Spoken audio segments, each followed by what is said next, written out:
Okay, we have a wide range of guests in the studio tonight, but we are starting with Dr. Natasha Marrus with Washington University. She's a child psychiatrist at St. Louis Children's Hospital. To get us off on the right foot with this conversation, help me understand. I just want to make sure we all know what we're talking about here, because autism spectrum, as the name says, implies there is a lot on this range. Help me understand what autism even means anymore. Sure. So autism spectrum disorders are neurodevelopmental conditions. This means that they arise from a disruption in brain development that occurs early in life. There are two major symptom categories that characterize autism spectrum disorders. One of those being social communication difficulties. So this means that a child with autism spectrum disorder will have difficulty with social give and take, following nonverbal cues or using those cues correctly themselves, or showing interest in relationships or maintaining relationships. The other symptom domain is what's called restricted repetitive behaviors. And so what this includes are behaviors in which somebody tends to fixate on something repetitively in a way that's very maladaptive and extreme, or they have very limited interests, or they have certain mannerisms. These can be motor mannerisms like hand flapping or repetitive patterns of speech. And the combination of these two symptom clusters above a certain level in an individual basically goes along with a lot of problems in day-to-day living and function, because if one can't relate socially to the people in their lives, that becomes a big problem. And at the same time, focusing on only a certain part of your world limits your opportunity to learn from everything that's going on around you. Is Asperger's on the spectrum, or is that something? Is that a whole different show? Oh, yes, the spectrum question. Yes, so that kind of speaks to that.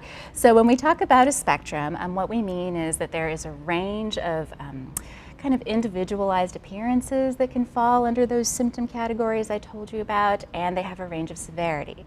Asperger's is a term that technically is not in our diagnostic manual, the DSM, that's the psychiatric manual that we use. It's not there anymore, but in terms of what it was, meaning a certain variation, a certain high functioning type of spectrum condition, it does still exist. And certainly many people are very attached to the term. So it's there, but technically not in the manual. That's anymore. good to know. I appreciate you explaining that. Okay, I said off the top, 1 in 68. I remember commercials running when it was 1 in 50, or 1 in 150, and that seemed like a lot, and that wasn't that long ago. Yes. 1 in 68. Accurate? Yes? So those are the latest numbers from the CDC report in 2014. Does that mean it's getting worse if it's a higher diagnosis rate? So it certainly means that it's becoming more recognized as more common. There's a lot of debate surrounding, is it really more prevalent? Are these symptom clusters and this developmental condition occurring more, or is it that it's being recognized more? There is a lot of research to support that one of the big factors in the increase is recognition. So certainly that would account for a lot of increase, but there's still other research going on and some debate as to whether there aren't other factors that are increasing the prevalence rate as well. Can you give me a couple of examples? So some of the things that people wonder about are certain environmental factors. Most of the factors that we believe contribute to autism are thought to be genetic, but we still have a lot to learn about environmental contributions to the syndrome as well. So that's one big topic of research right now. Well, maybe this would be a good time to get one thing out of the way, because we had someone weighing in on social media this week as we were getting ready for the show and talking to folks about it. Brendan was telling us, he said, for many, perception of unsettled science surrounding vaccines and autism, that it can be hard for the medical community to overcome.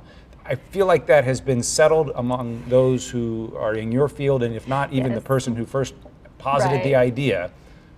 Maybe you could settle it for us one more time here. Yes, so among medical practitioners, that is pretty settled. Vaccines do not cause autism. We're very comfortable saying that from the public health standpoint. There are reasons why vaccines are there as a sort of a medical intervention, and so we recommend that people think about the benefits of vaccines and not worry that it causes autism. It is unfortunate that the controversy has been around for so long. Many of the authors on that original paper have retracted their position, and the the research, the prevailing research has basically shown that that finding just doesn't hold up again and again. This is something I might be able to, perhaps we'll ask the rest of the folks as well, but just help me kind of with my language. I kind of feel like sometimes I'm trying to do like verbal gymnastics because I don't want to say the wrong thing around this. Sure. Is there a preferred way that it maybe is better to talk about this when it's a child with autism? Are you referring to people first type language? Yeah, some of that there. And well, I guess what made me think of it was when you said Asperger's is not something we even use anymore. So I guess I've heard different things about that, honestly. So what we generally, I mean, often I will not try to label somebody as an autistic person. I will generally use with and then autism. Mm-hmm. However, there are some people who are very proud of who they are and don't feel the need to try to euphemize it in any way. And so usually I look to people as individuals and see what they prefer. But in general... Not a novel approach. Well, like in general, the safer approach would generally be to start with people first and then kind of see how the person reacts and go from there. Okay, so last question. What are we doing in the world of autism research? Are we searching for a cure? Are we close? Or is there such thing as a cure? You laugh, so I'm excited to hear what you have to say. Well, there's autism is something that the public has definitely championed, scientists have definitely championed, and these range in a wide variety of fields: genetics, neuroscience, epidemiology, public health services. So there's a lot going on. I do think the field has made a lot of progress in terms of looking at genetic factors and understanding the genetic structure of autism spectrum disorder. That's a big area of advance, and understanding parts of the brain that are implicated and related in autism disorder. We've made some good progress there as well. The big challenges that I hear a lot about, especially from folks in the community, have to do with access to services. You mentioned things about who pays for the special supports that individuals and families affected with autism spectrum disorder need. That's a huge question, but also a big question is what supports are out there, which ones work, and which ones work at different stages of the lifespan. Because that whole point about it being a neurodevelopmental condition is a big deal. The disorder sort of evolves, or the condition evolves over time, and there are different challenges that come and go with it. And so figuring out how to help people deal with those challenges, adapt, and maintain their individuality at the same time. These are all really, really important questions for quality of life and having people have a positive outcome.